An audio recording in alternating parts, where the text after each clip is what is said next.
Bonsoir, bonsoir, bonjour. C'est Congo News 24. Bande Konanga, comme toujours avant de commencer notre émission, nous disons merci à Dieu. Nous disons merci à nos chers abonnés et téléspectateurs qui nous suivent partout dans le monde et en RDC. Bande Konanga, soyez les bienvenus. À la une, chers téléspectateurs, la RDC condamne la posture de Kampala, soutien au M23. Ezaya koyinda, esie yindi bandeko motepeli. RDC waluba okena ngo tina suka.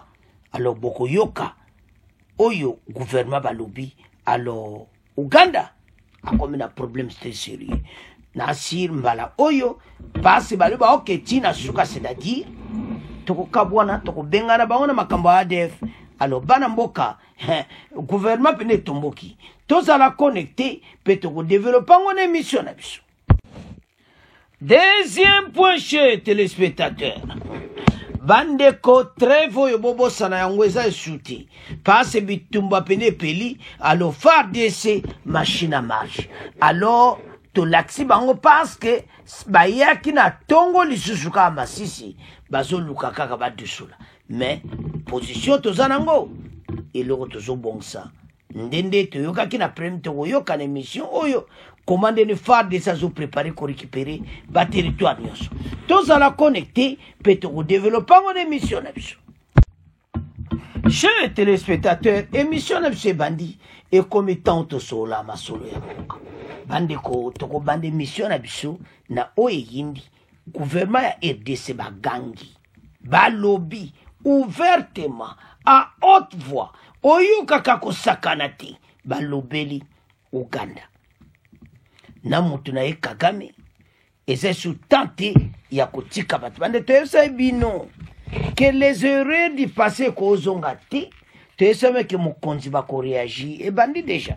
D'abord, les ministres des Affaires étrangères, ministre de la Défense, bango nyonso mena bakonzi, Fachi Yemoko, Maluba, Epimi. Donc, bango nde bazawana, et ça m'a la RDC a condamné la posture de Kampala, soutien au M23. Bolanda bandeko. Parce que, bozomona bango na sewana, M23, armée ougandaise, armée rwandaise, dont na kata terrain, ba monete ba bunda na biso dala eza la boza makasi bo ndenge nini bo kokate oyo bozo sala wana nous allons gagner cette guerre.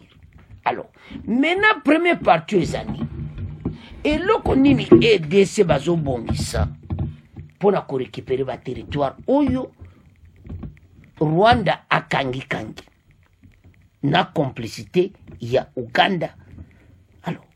Situation ça pena mobe bandeko bokoyoka réaction au gouvernement ba toucher ba point pele to panaka na point mo ke mindelo bazamabi ba américains tous ces gens les européens Union européenne ba lingi bisoti esprit mos expansionniste mais oyo kakabai gouvernement qui sont talobeli bang. A pesque exemple moko moke. Maintenant Rwanda a une élection. Wapi observateur Union européenne. Wapi observateur au soi-disant les carters au banani.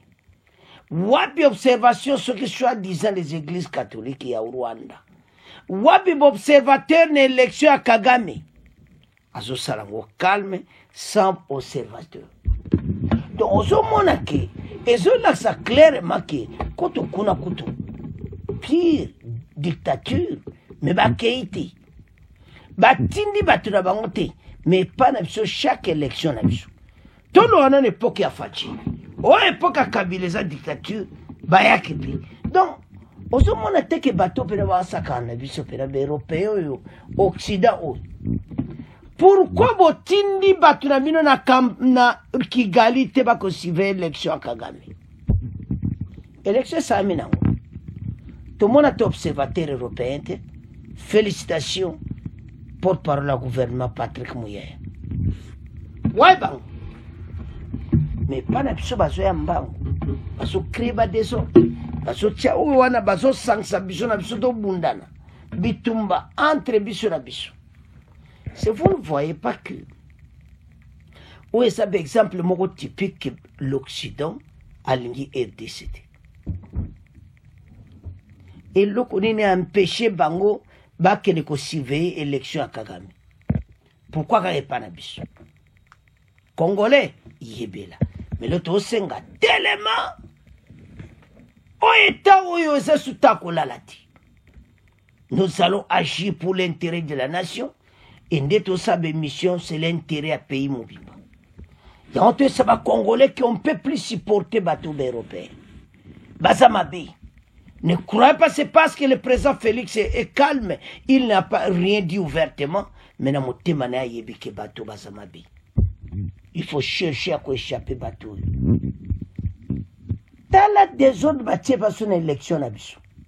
Batiniso combien d'observateurs n'a pas machine musuko to kangaki donc désordre total ba ko créer une élection na biso. Metano Rwanda. Pour sangana na zakuna. Ata mute vote legina. Do mutute. Oh nsambe nangai. Nde bango ba préparer l'élection na bango donc ngomo na banda momo bimba ya jie ban bazala plein à craquer. Mais il n'y a rien, l'élection mondiale le cas. Il n'y a rien. Quoi observateur basati. Mais RDC il faut être observateur bas surveiller biso, ba comme ça biso le quoi soki banani, mais toujours ya match ça mon boulot. Alors, le ministre de la communication et médias Patrick Muyaya s'est exprimé ce lundi 15 juillet au sujet de l'implication de l'Ouganda dans l'agression rwandaise à l'est de la République démocratique du Congo. Sous couvert sous les terroristes du M23. À ce sujet, Patrick Muyaya, le porte-parole du gouvernement, Patrick Muyaya, a lobby pour donc, nous sommes clairement au Salamawa, a lancé un appel pressant à la communauté internationale, exigeant de nouvelles mesures drastiques, je m'excuse, contre le Rwanda. Le mal est connu sur le Rwanda, c'est bien clair. C'est le Rwanda où nous avons une feuille de route depuis 2022, donc à peu près, donc dans laquelle les tâches de chaque parti sont connues. Alors, donc, et ça m'a dit. Donc, ceux qui sont au Taraboué, donc, aux hommes, on a clairement été, et ce Salamawa, depuis 2022, laquelle les tâches de chacun connues, il faut des sanctions. Aujourd'hui, toutes les nations le savent. Et il y a des sanctions timides, mais il faut des sanctions plus robustes. On attaque les infrastructures de la MONUSCO, on attaque son personnel. Le Conseil de sécurité de l'ONU devrait assumer pour s'assurer que cette partie de l'Afrique retrouve sa paix.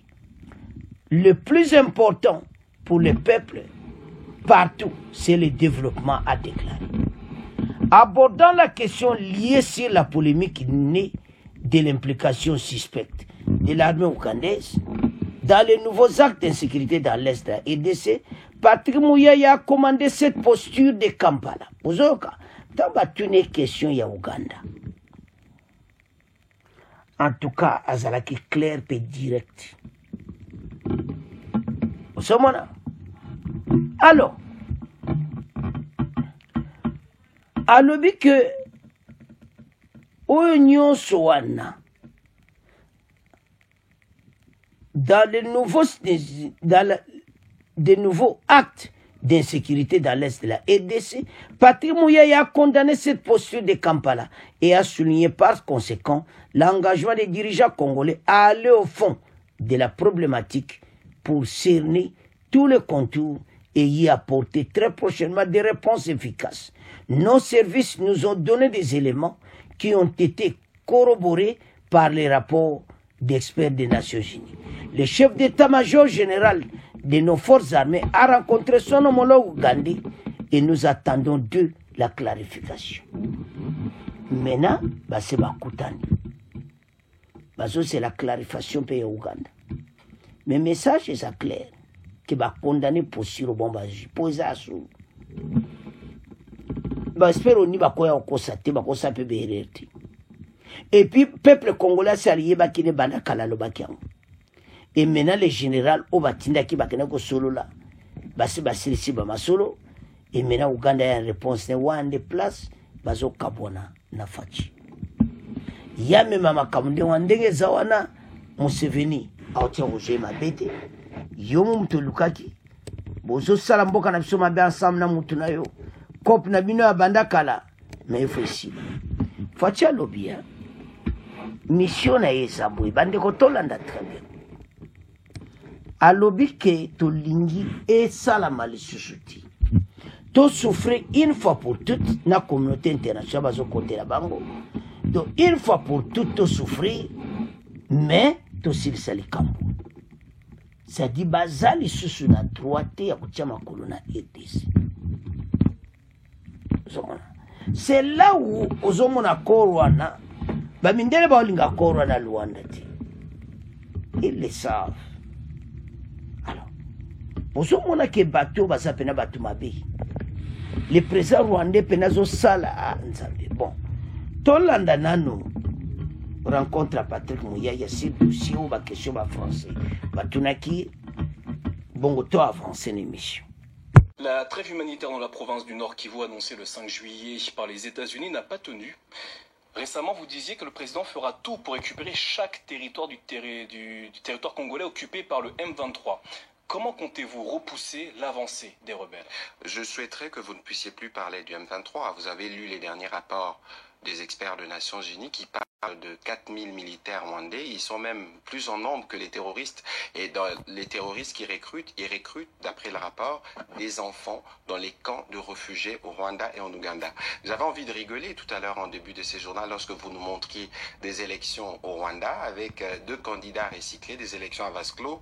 J'ai vu un observateur FPR, pas observateur Union européenne ou de toutes les grandes institutions électorales qui sont connues. C'est tout dire du contexte politique qu'il y a là-bas. Et malheureusement, c'est des contextes politiques avec des velléités expansionnistes qu'on exporte en République démocratique du Congo. Parce que vous parlez de la trêve.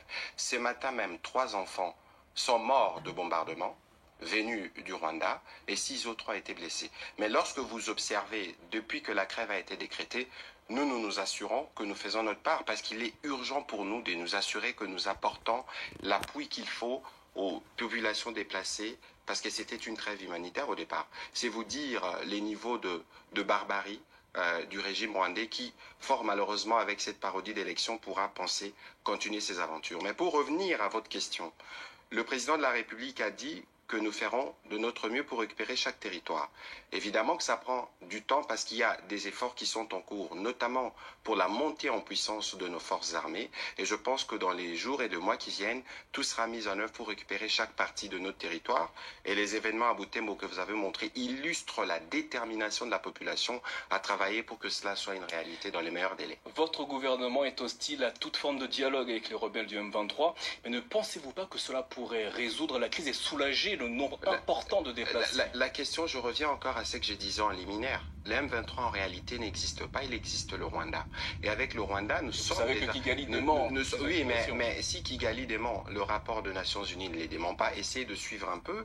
Les discours de Kigali évoluent, ils savent, ils reconnaissent. Pourquoi dans la trêve humanitaire obtenue par les gouvernements américains, on parle du Rwanda et on ne parle pas de ses supplétifs. Donc ici, les mal est connu sur le Rwanda, c'est bien clair. Et nous, le cadre qui est prévu pour discuter de ces sujets, c'est Luanda, où nous avons une feuille de route depuis novembre 2022, où les tâches de chaque partie sont connues, où Fort malheureusement, nous savons ceux qui ne viennent pas parce que les motivations sont ailleurs. Il faut continuer les processus de pillage dans l'Est de la RDC. Vous avez parlé du dernier rapport des experts de l'ONU.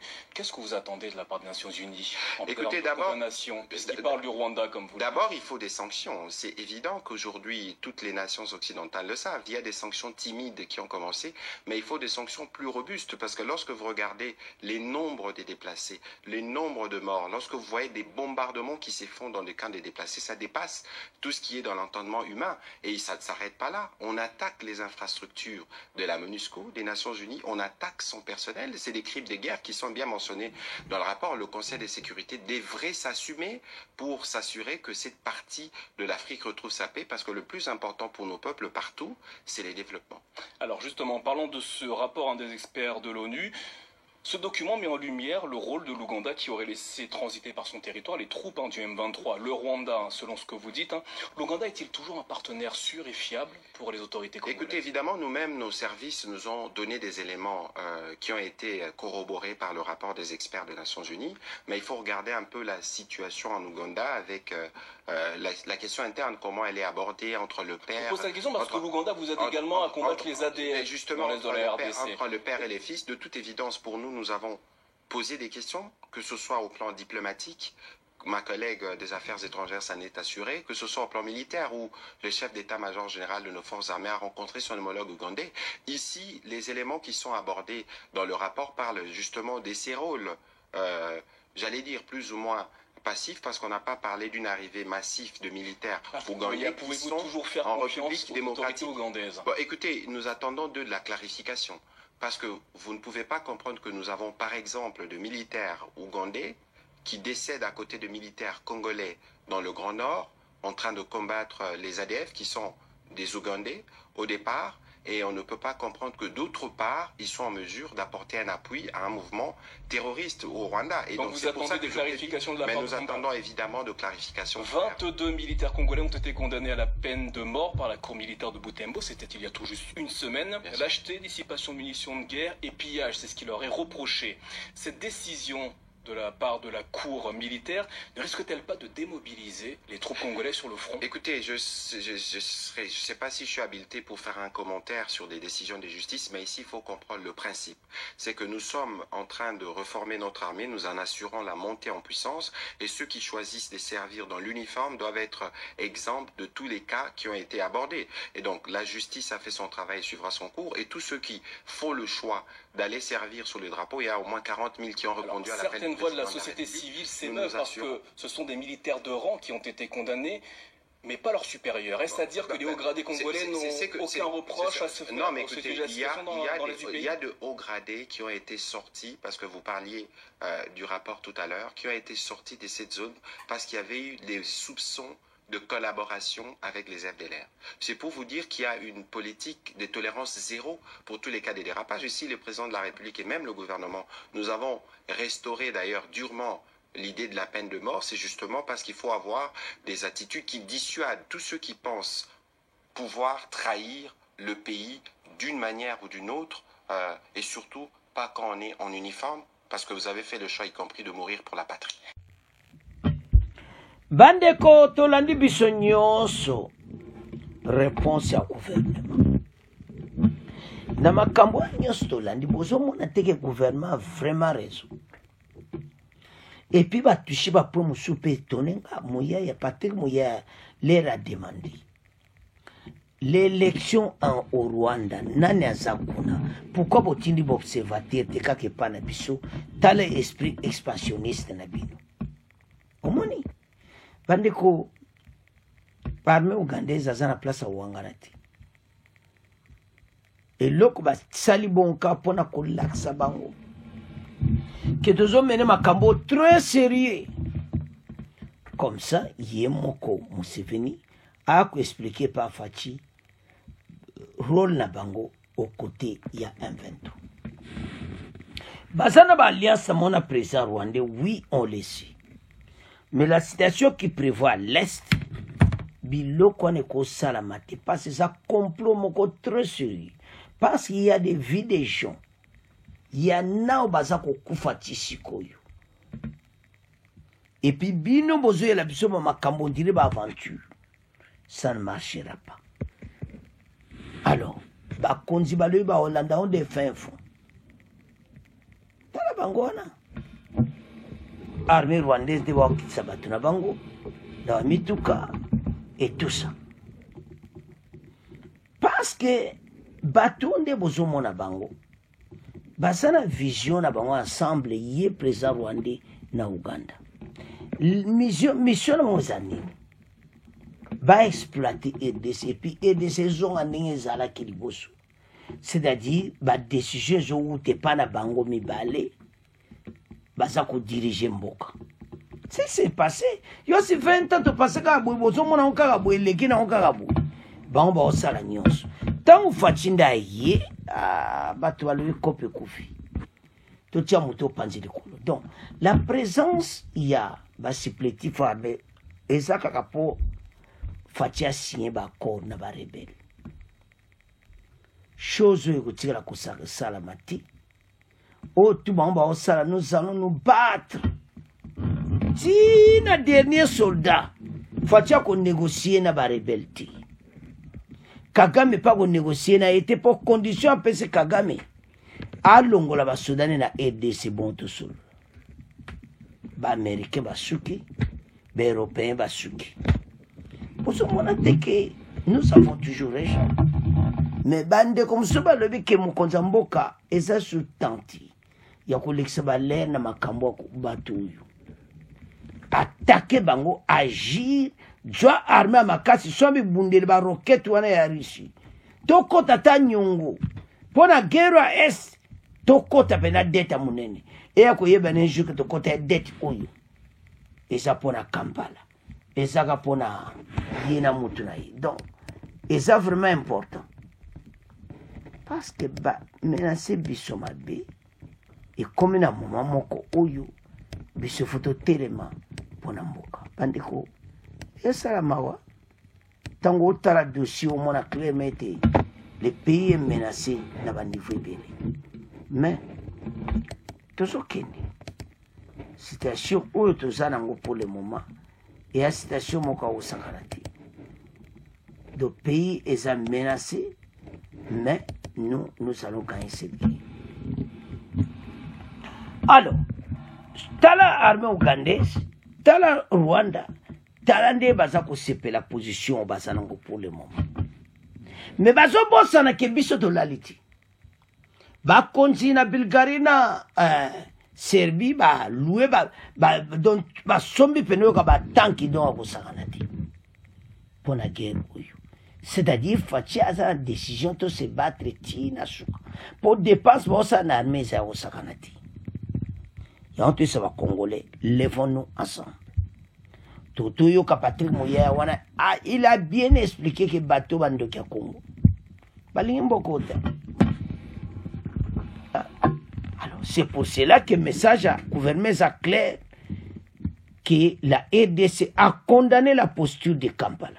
Soutien M23 azana be explication batindi état-major ko kuta na bango ba pesa biso be explication tozozela be explication na bango mais j'en suis sûr to kabwani déjà suja et c'est sur ensemble ti parce ba prévu bimi parce rapport au niezali kamoko ko nganati bango le lata ba tcheba côté gauche ou côté droite bazana to pe ba yebete bazana mboka na biso et fin de fin tokoyamisa bango biloko na bana mboka boza sima armée bofinga armée te malgré les hauts et les bas totele mete armée na chez loko makasi nous allons gagner cette guerre tokomo tika ngona bino tokomo kende na deuxième point bandeko tokomi na deuxième point na biso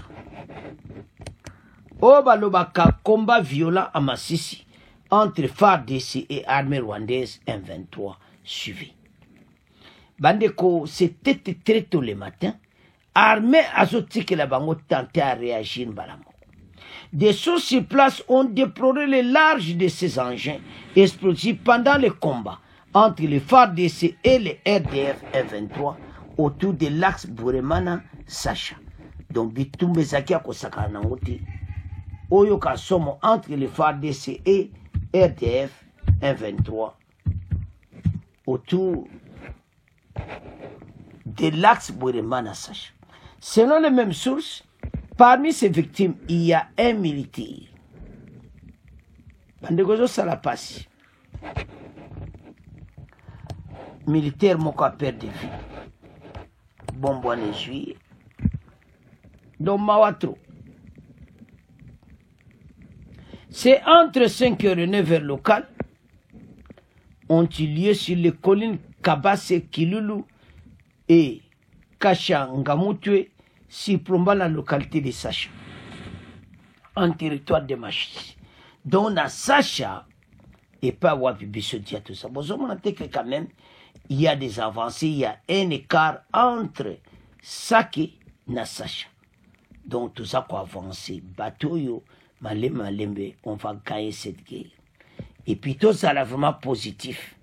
Parce qu'on peut y aller et tout gagner. La société civile locale à Bouéremana encourage la prise en charge des blessés et le soutien aux familles des victimes à ces bombardements par le gouvernement militaire du Nord Kivu. Cette organisation citoyenne déplore aussi la panique qui s'empare de la population civile à la suite de cette escalade de violence dans la zone, en violation de la trêve humanitaire des 2 semaines proposée par les États-Unis d'Amérique. Pas au violer. Kaka a maintenant un état violé kaka. Mais Erekoki. Et armée n'a pas sa bateau ultimatum.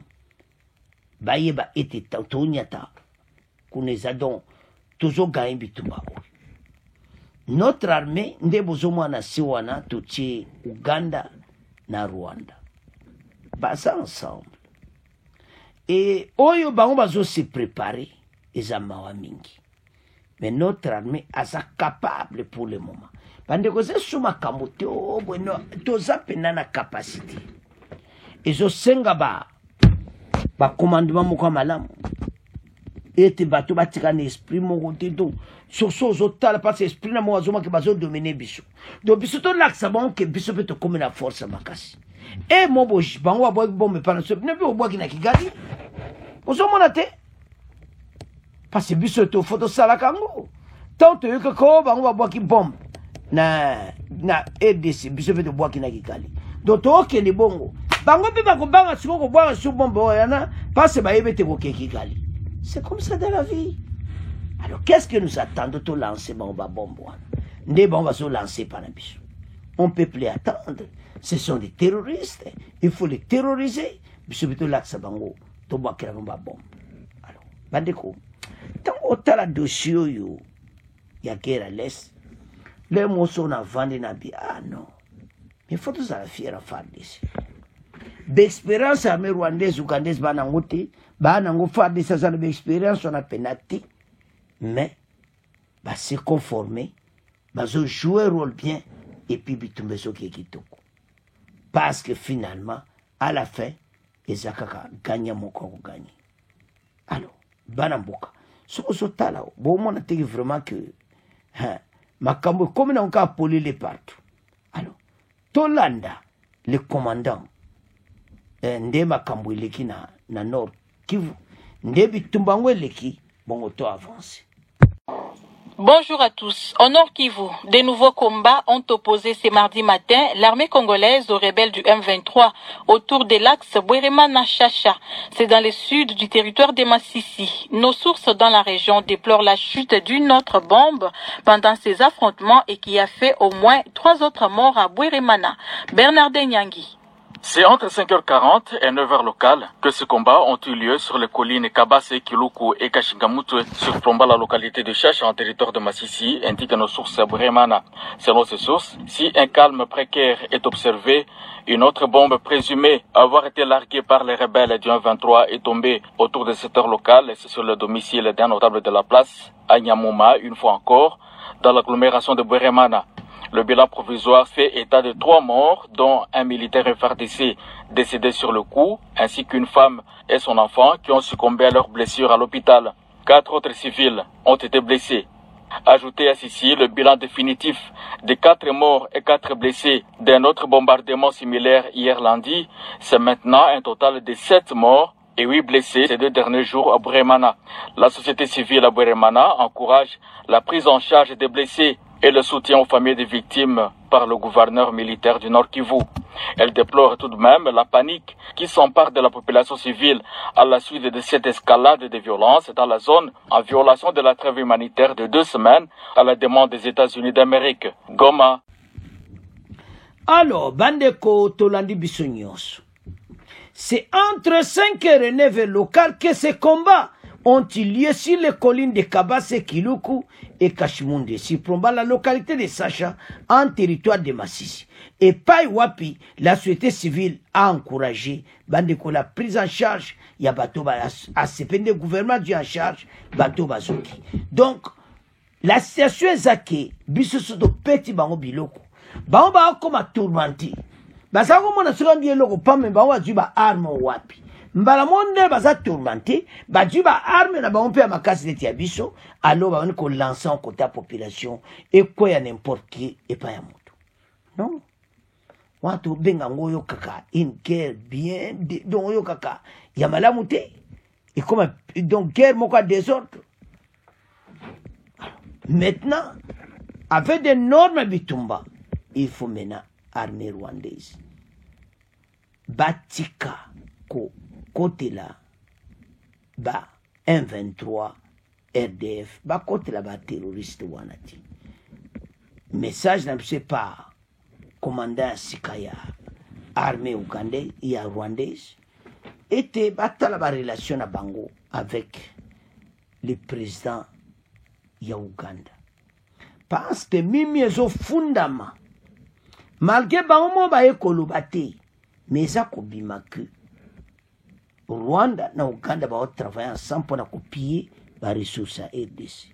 Et c'est comment tu accepter biloko oyo que ba mosusu ba ko yiba biloko na biso oyo za ko ide oyo to ko avancer ensemble et zo salama. Mais ce qui est sûr était armé na biso ba ça ko évoluer bandeko pour so tali façon de bazo bunda oye ovani oye pena des prozo kaminduki ndezolela au mona ke makamuza bien mais so senga na biso nous tous levons-nous derrière notre armée FARDC et vous allez voir que bonyoso parce que contre biso bako palanga na banzela sambo parce que nous allons recruter l'intégrité territoriale c'est celle auto bunda.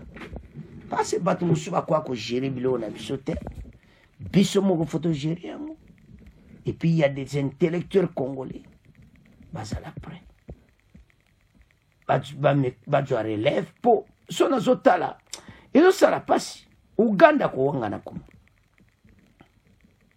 parce bakar nyonso selon ba rapport a ONU bakar nyonso ezo kota nzela wana somona alors tamba ko tanzela zo l'axe clairement que participation ya Uganda et comme nango polili ya to isabandiko bisonyo surtout à l'ensemble pour ennemi à côté libiso ko bimambango yemoko bandeko surtout pe soki bozana ngo eloko leki kimiezati mais botala armée na c'est pas commis n'est pas outil bon comprendre que ba konzi ba sali grand boulot ba chiko de baza bazo reconnaître que armée a na position bien mais bato ba trahir mboka et ce sala mawa ba musuba auto trahir awa donc boye ba été peine de mort désolé nabi bana mboka sono tala nazomona clairement que tout ça na bonne voie